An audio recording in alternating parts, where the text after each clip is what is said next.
The Third Battle of Ypres, the history of the largest battle in Flanders during World War I.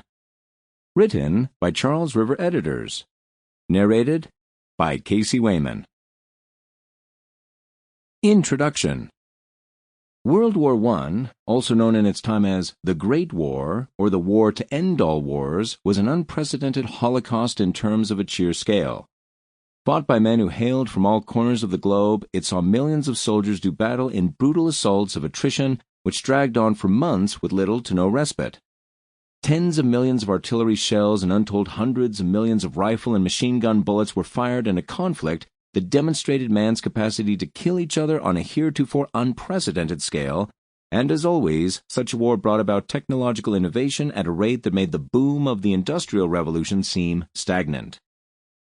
The enduring image of World War I is of men stuck in muddy trenches and of vast armies deadlocked in a fight neither could win. It was a war of barbed wire, poison gas, and horrific losses as officers led their troops on mass charges across no man's land and into a hail of bullets. While these impressions are all too true, they hide the fact that trench warfare was dynamic and constantly evolving throughout the war as all armies struggled to find a way to break through the opposing lines. Though World War I is almost synonymous with trench warfare, that method of combat was nothing new. There had been extensive use of trenches during the later stages of the American Civil War, and trench warfare was constant during the Second Boer War, the Russo-Japanese War, and the Balkan Wars.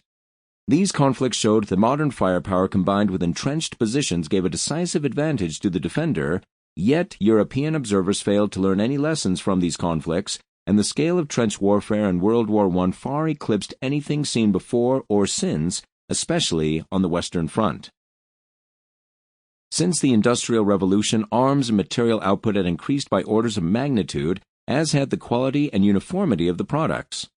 Several developments had already taken place in the years building up to the conflict, stepping stones towards the vast escalation in military innovation which took place immediately prior to and during World War I.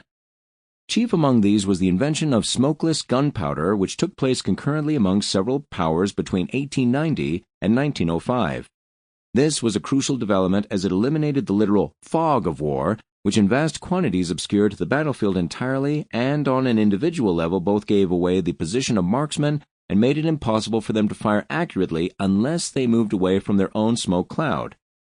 Further innovations included the adoption into service of the first belt-fed machine guns, predecessors of those which would wreak such slaughter in the trenches, and the development of cannon, which did not roll backwards after each shot as 19th century pieces did, but remained fixed in.